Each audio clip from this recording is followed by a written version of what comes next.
Welcome to our Suicide Prevention Week panel. We are happy to have all of you joining us today to learn about a really important topic. My name is Christine Self with Parent and Family Relations.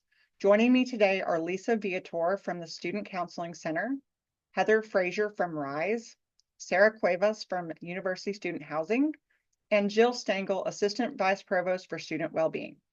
You'll get to hear from all of them in just a minute. This panel is part of our Red Raider Family webinar series, where we share information on topics of interest to parents, families, and supporters of our students.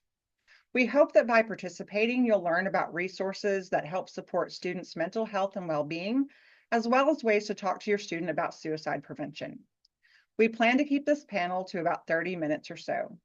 If there's time at the end, we will open it up for questions using our Zoom Q&A feature. In the meantime, feel free to type your questions throughout the presentation. We have some folks behind the scenes helping to get those answered for you. We are recording this session and posting it to our website so that you'll be able to review it again later or share with others. We'll also email the recording link to the email you used when you registered for this webinar. So let's begin. Many of you have provided some questions for our panel when you registered. And so our first question, oops, I went to the wrong place. I'm so sorry. Not sure how I did that. All right, our first question is counseling available for our students? And to help us get that answered, I'm going to turn it over to Lisa Viator from Student Counseling Center. Hello, and welcome everybody. I'm really glad for this opportunity to let people know about the Student Counseling Center at Texas Tech. So we are located on the corner of Flint and Main in the Student Wellness Center, second floor, room 201. We are open Monday through Friday, 8 a.m. to 5 p.m. When the university's closed, we're closed. And all Texas Tech students with the ttu.edu email are eligible for our services. All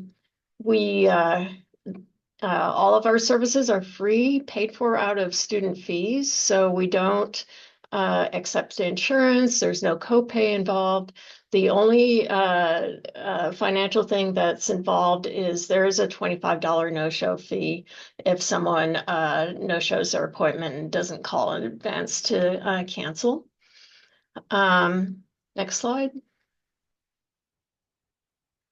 Okay, so how do you get started at the Student Counseling Center? So all students wanting our services have to come for a triage appointment, and that's a brief appointment that lasts about 15, 20 minutes, where we gather some information about what's been going on, how have you been feeling lately, what made you decide to come in.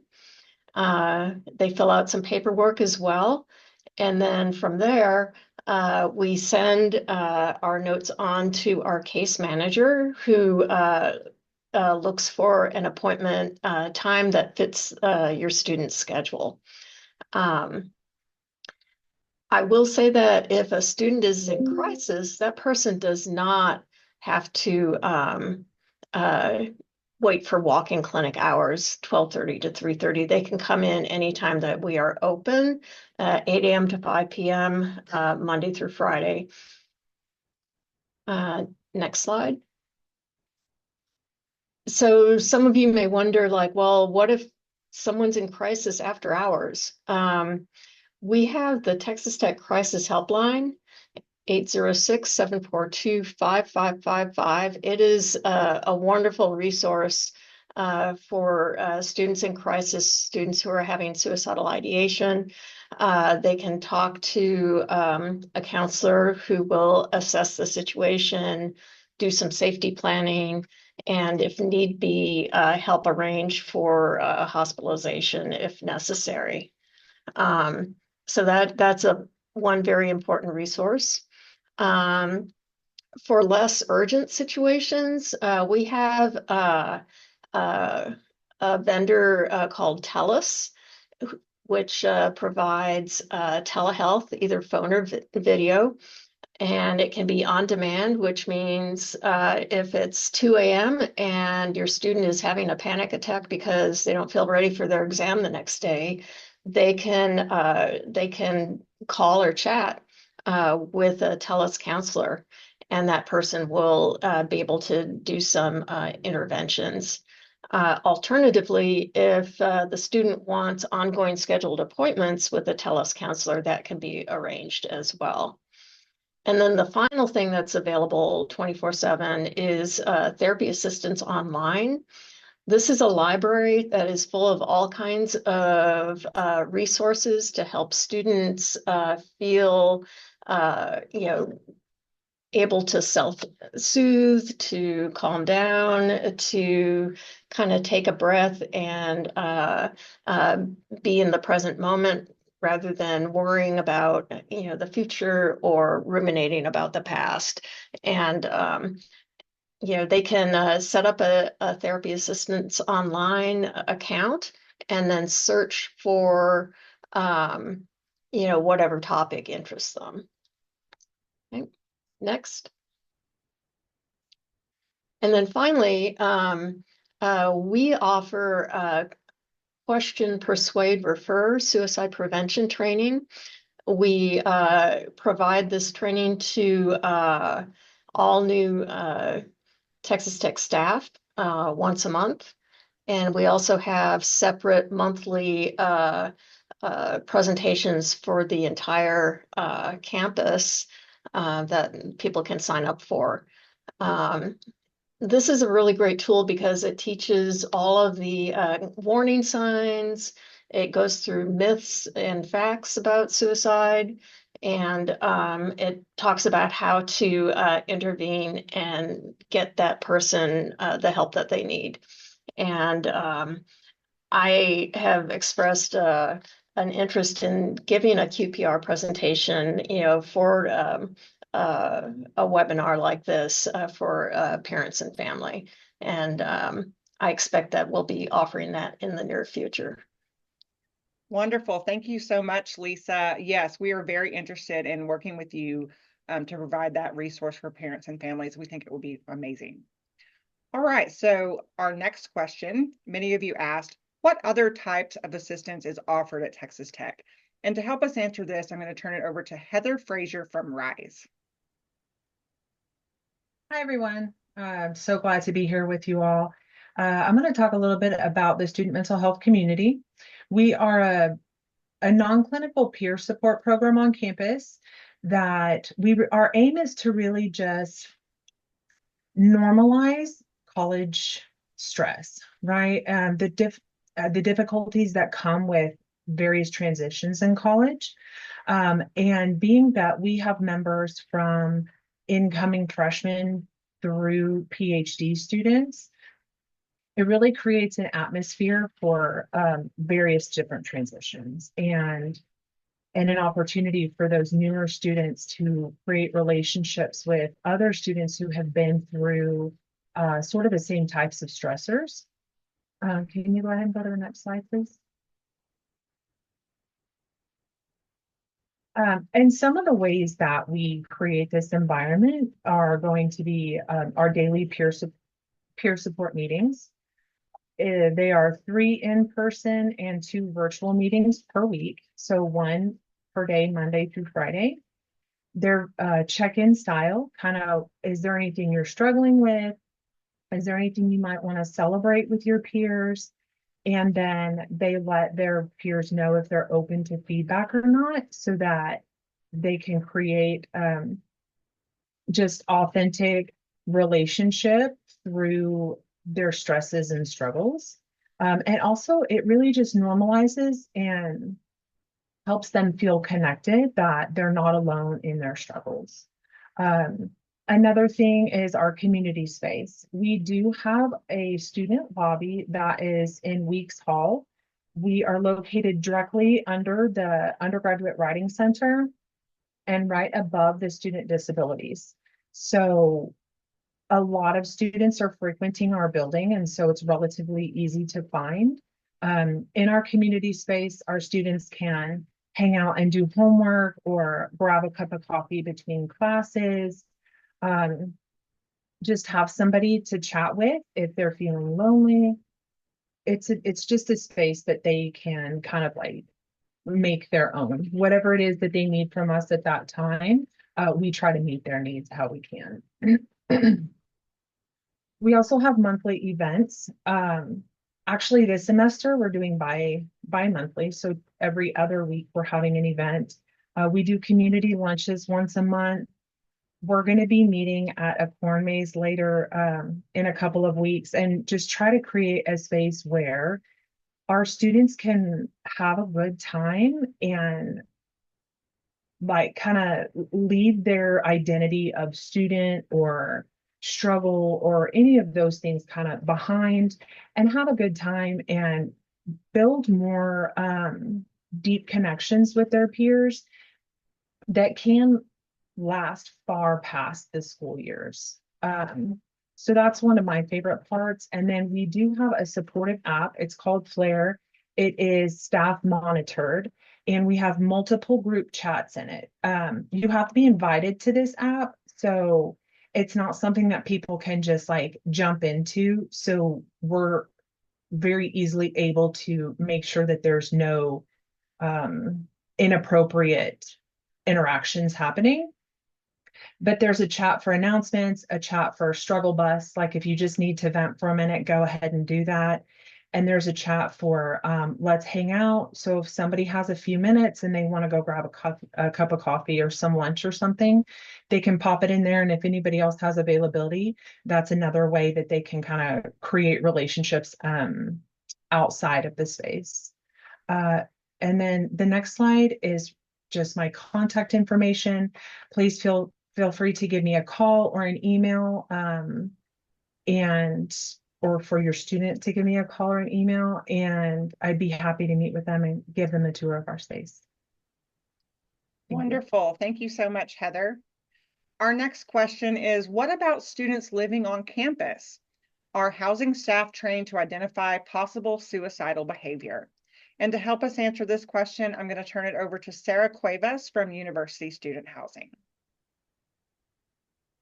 Good morning. Thank you so much for being present and giving us the opportunity to present our services and support. So University Student Housing has what is referred to as your care team. So we look at enhancing student living through thoughtful and careful connections and interactions. So if you will go to the next slide, please. We consist of a team. We are a team of 3 right now. So we provide the following support for your students. So any type of emergency, wellness, or medical situations, mental health. So that can be anything from a crisis all the way to, hey, I had support whenever I was back home. Can I get connected to those resources? Loss of a loved one, losing anyone is an impact for any person. So we provide that support as well. We know unexpected difficulties pop up, and that can lead to some, struggles all across the board, and then navigating and connecting to campus life.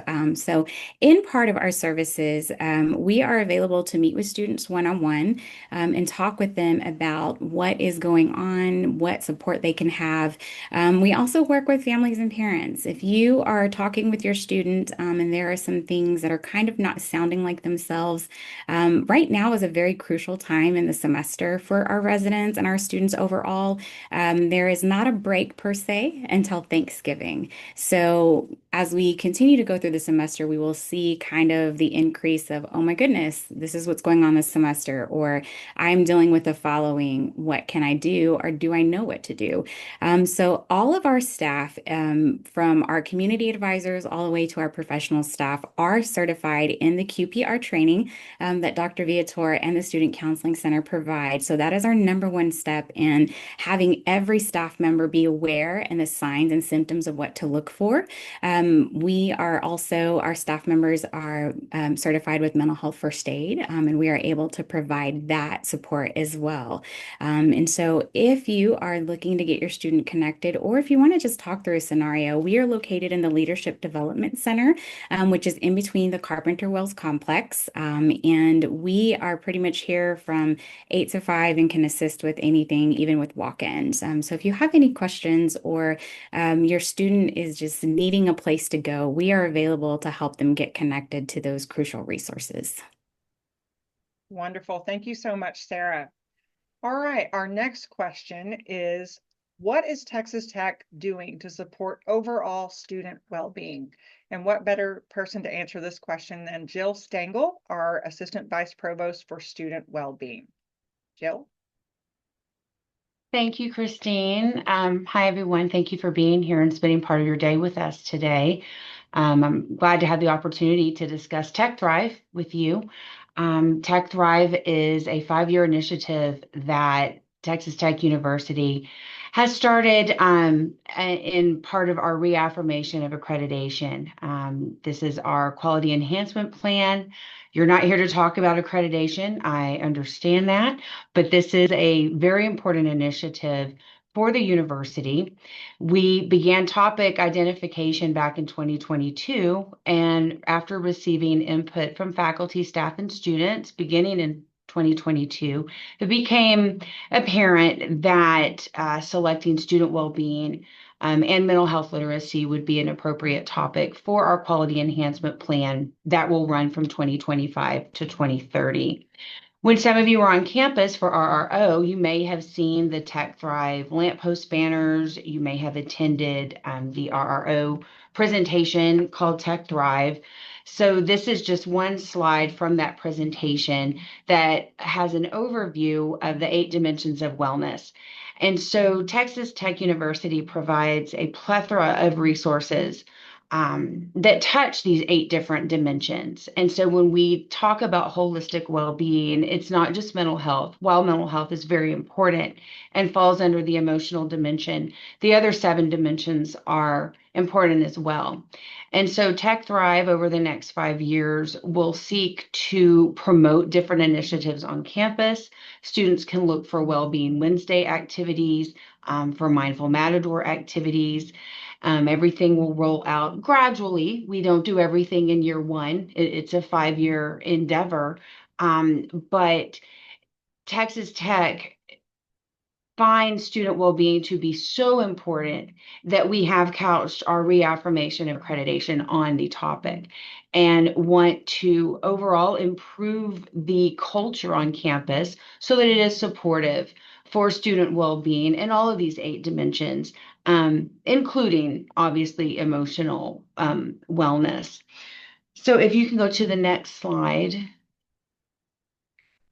This is our contact information. Now, Tech Thrive is not an individual office. There are 2 co-directors. I am one of the co-directors for Tech Thrive, so is Dr. Jacqueline Cravens-Pickens. And then we have recently hired a program manager. And so she will be overseeing the Tech Thrive at ttu.edu email. That's the easiest way to reach out to anything Tech Thrive specific. The QR code there takes us to the website, will take you to the website where the presentation from this summer is kept, and a comprehensive list of all of the resources that Texas Tech provides, divided by the 8 dimensions. And so if your student has a stressful financial situation, for example, you could look at the financial dimension and see what opportunities or resources might be there that could help with that. The website is updated frequently, and so we encourage the entire campus community to come back to that website as needed. Wonderful. Thank you so much. It really demonstrates that Texas Tech is committed to our student well-being. All right, so we would love for you to use the Zoom Q&A feature to answer or to ask any questions that you may have, and we will get those answered for you. But there were some other questions that were posted when people registered that I wanted to get to first. So one of the questions, and this might be a good one for Lisa, but anyone can chime in too. From a parent standpoint, what are some of the signs that students might be exhibiting that really indicates that they're struggling? It's not just simple, kind of what we would call normal homesickness, but some sort of signs that they might look to that really indicate that they need support, maybe from the Student Counseling Center. Yeah, this is an excellent question, and I'm not going to be able to like exhaustively, talk about this. That's more of a QPR training thing, but definitely some things to look out for are low mood, feeling sad, withdrawing socially, not making it to class, depressive symptoms, loss of appetite, um, uh, can't sleep, things like that. Trauma can also cause suicidal ideation. So if your student has experienced, a difficult or traumatic event, that's something to kind of look out for. You can also listen to what they're saying. Sometimes there are very direct clues, like I want to kill myself. That's pretty blatantly concerning.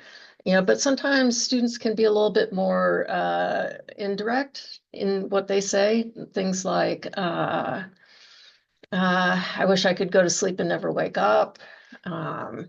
I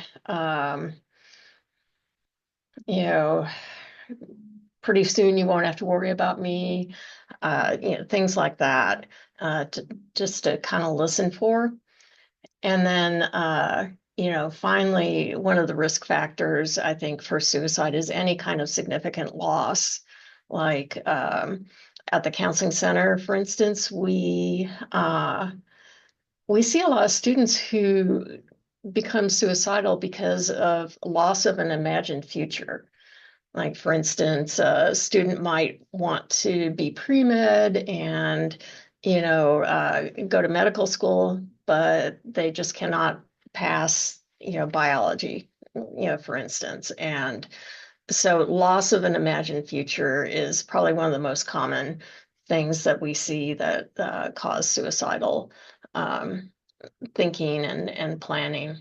So, yeah, if you notice, these things, definitely ask the question, are you feeling suicidal right now?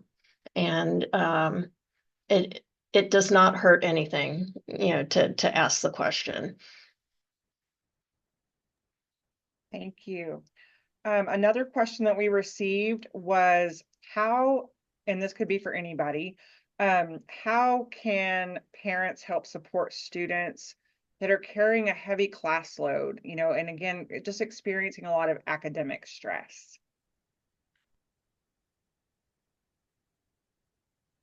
This may seem, I don't know, I'm not sure how helpful this will seem, but maybe asking, is this really necessary? Is it really necessary for you to be taking 21 credit hours, this semester while holding down a job and volunteering in all kinds of other activities and being involved in student orgs and things like that? And maybe talking with your student about, okay, what is realistic here?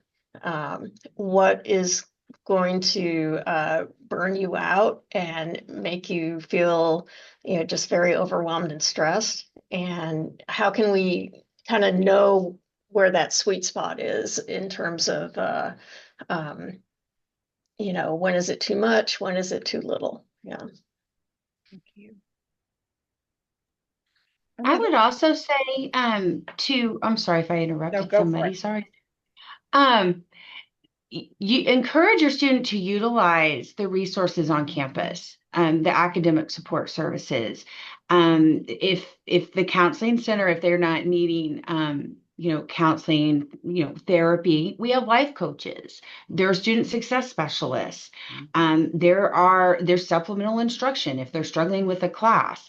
There's the writing center.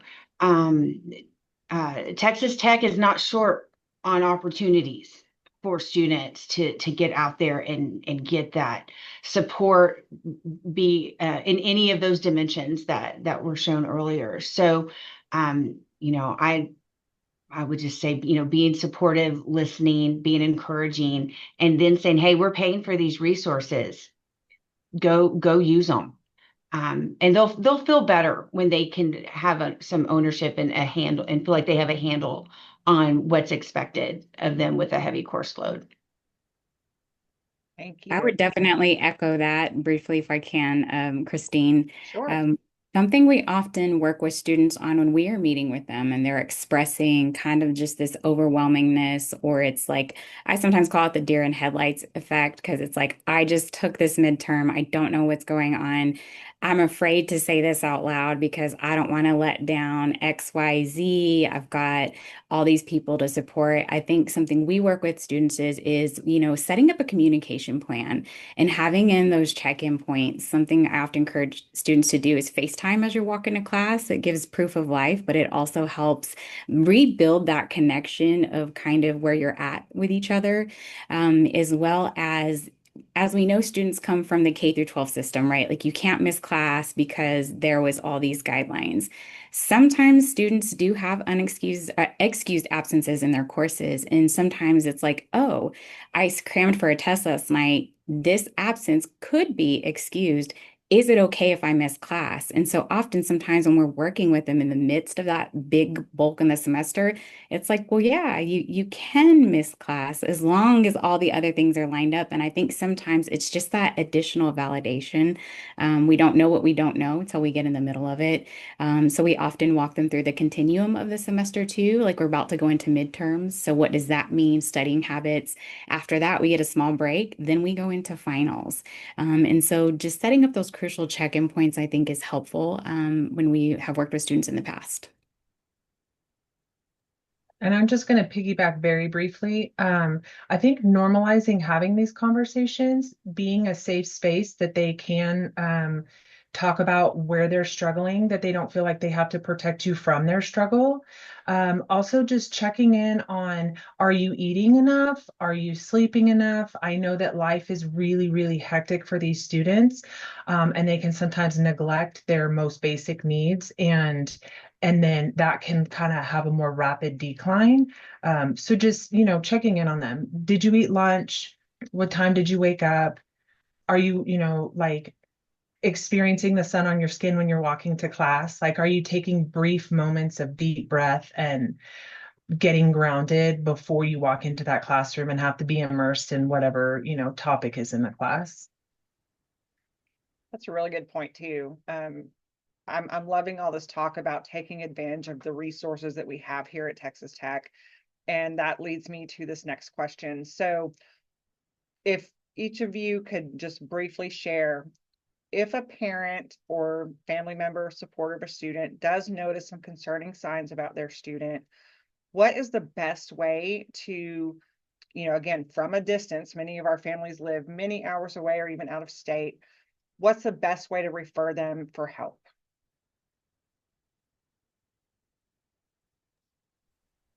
Yeah, that is a great question. I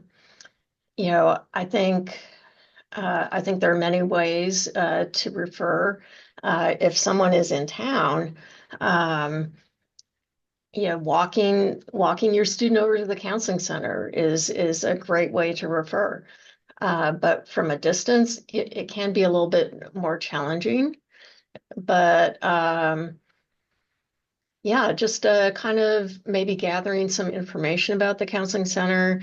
Hey, here's where it's located. This is what you can expect, on your, triage first visit. Um, you know, we're concerned about you, that kind of thing. Sometimes uh, sometimes I think it's difficult to know when parents should like come to campus.